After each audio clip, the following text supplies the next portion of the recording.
Welcome back, everybody. Today I'm going to teach you how to change the language on Thunderbird.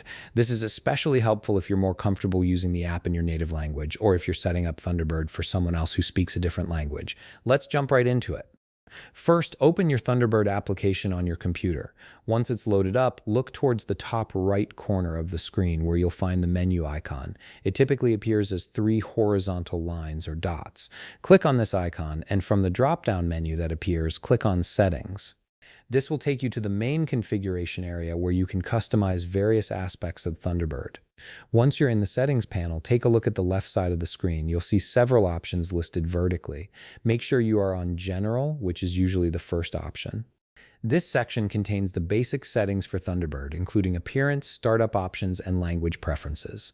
Now scroll down through the general settings until you find a section labeled Language and Fonts. This is where you'll be able to modify the language Thunderbird uses for its interface. Under this section, you'll see a drop-down menu labeled Language.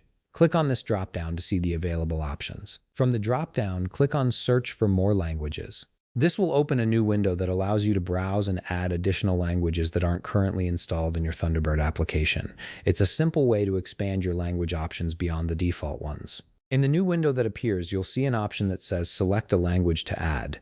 Click on this and you'll be presented with a list of available languages.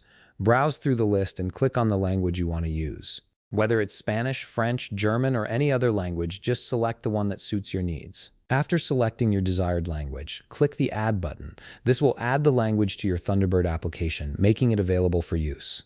You should see the language appear in your list of installed languages. Next, click OK to confirm your selection and close the language selection window.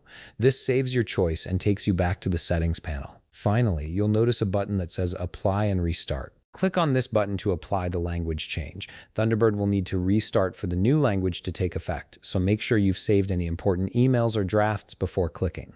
Once Thunderbird restarts, the interface will be displayed in your newly selected language. And that's it. You've successfully changed the language on Thunderbird. If you found this video helpful, please leave a like, subscribe, and see you in the next video.